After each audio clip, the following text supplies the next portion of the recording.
L'histoire s'accroche et glisse sur ses toits, ses façades.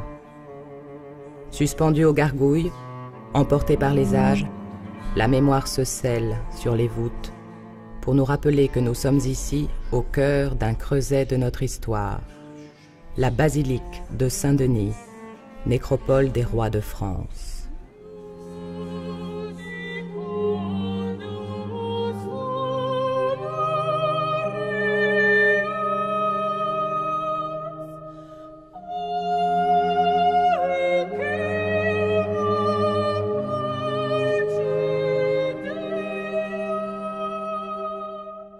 Vous allez visiter une nécropole royale, celle des rois de France, c'est-à-dire la monarchie la plus importante d'Europe et peut-être du monde à un moment donné.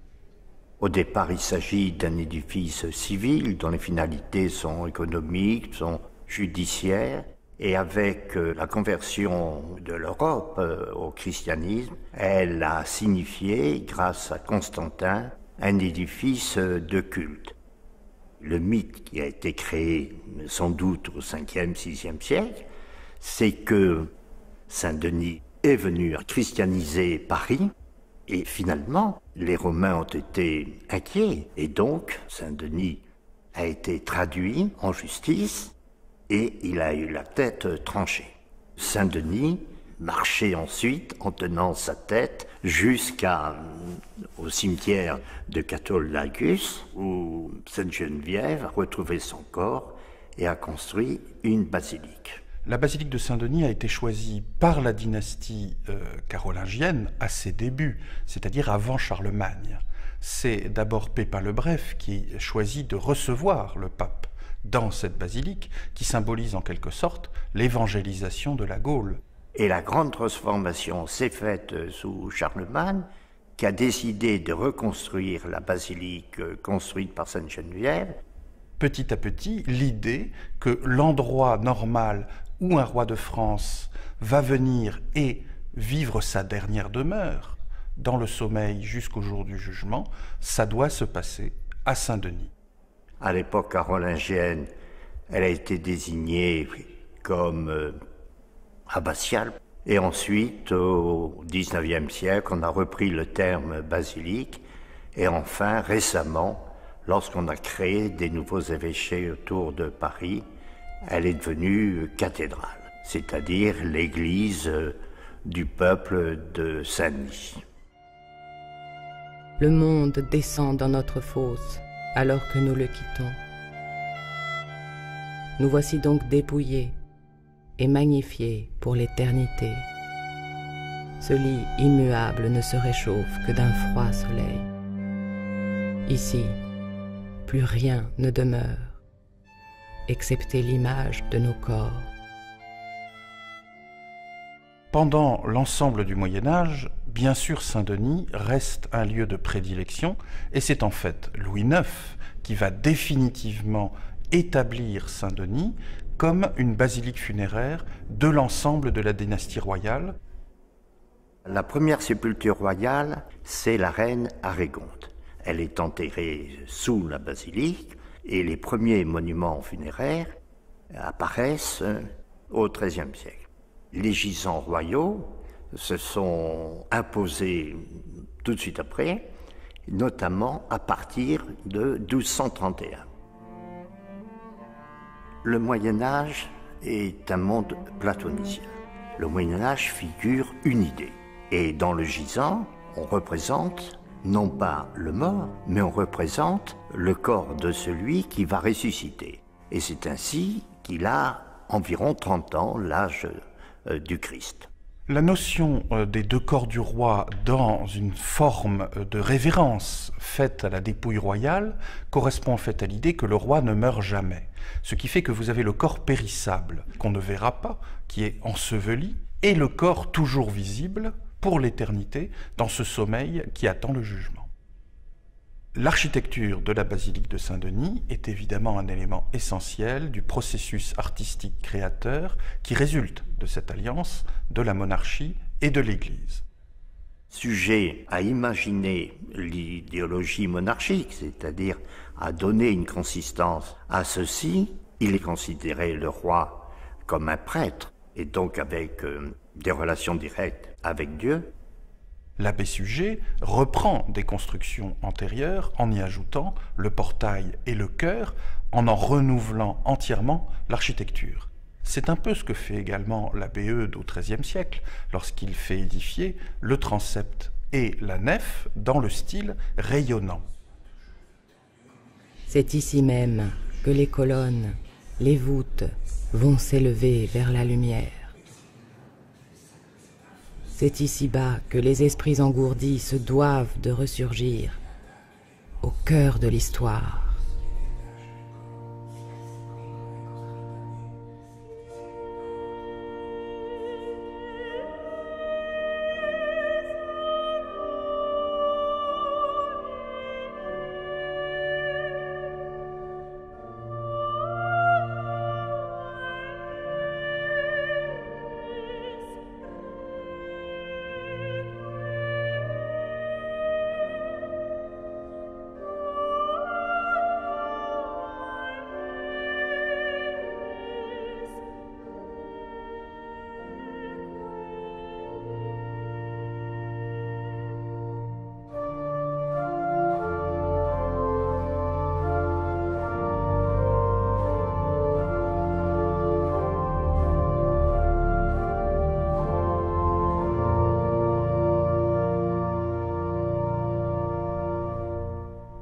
À la fin du Moyen-Âge, le tombeau change, parce qu'on va montrer dans des édifices d'apparence triomphale le corps physique réaliste du souverain et de son épouse, endormis dans la mort, presque nus, mais pas en décomposition.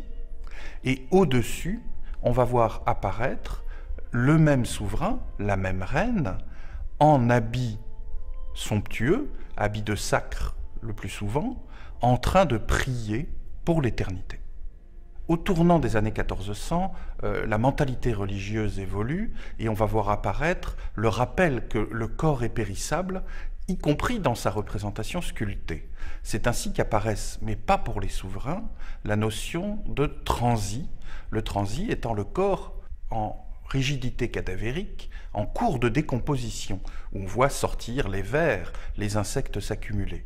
Au XVIe siècle, on va y ajouter une construction nouvelle, inspirée du renouveau de l'antique né en Italie, c'est la rotonde des Valois, c'est-à-dire un édifice en plan centré qui rappelle l'art des Romains, mais qui rappelle aussi l'art des premiers chrétiens.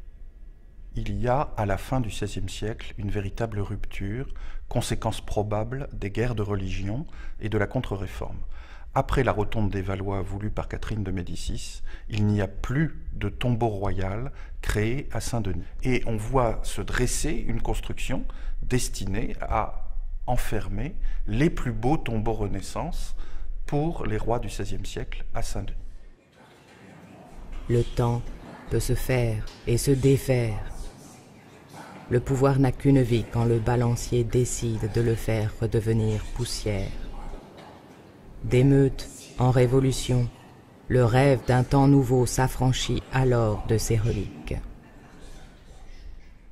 L'arrivée du XIXe siècle est évidemment bouleversante. La Révolution entraîne la profanation des corps, en une sorte de volonté d'oubli, mais d'autant plus violente que cet oubli n'est pas possible. Les révolutionnaires ont décidé de supprimer toutes ces traces. Ils ont sorti les corps des tombeaux et les ont ensuite réunis dans un emplacement qui se trouve au nord de l'abbatiale. Saint-Denis a été considérablement mutilé par la Révolution. D'autant plus mutilé qu'effectivement, comme on n'y entrait pas, l'appropriation s'est faite par la destruction. Et très vite, on voit une tentative, d'abord esquissée sous le Premier Empire, puis confirmée sous la Restauration, de ressusciter un monument avec un clergé, et à ce moment-là, on y réunit la mémoire de la France. Une première opération de restauration a été entreprise à la demande de Napoléon Ier, qui a pris la décision personnelle de restaurer Saint-Denis pour en faire le tombeau de la dynastie des Napoléonides.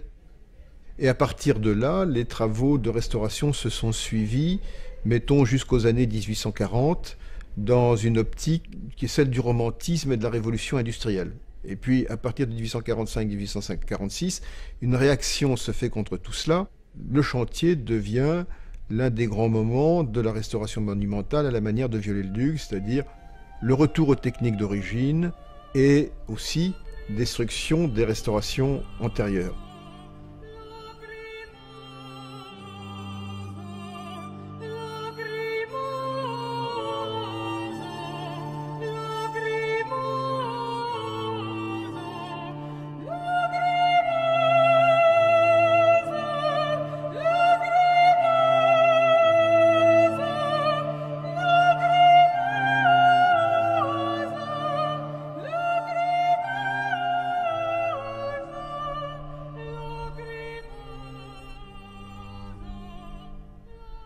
Saint-Denis joue un rôle pionnier dans la volonté d'initier le public au patrimoine. Et c'est une forme, là aussi, qui correspond à l'idéal républicain.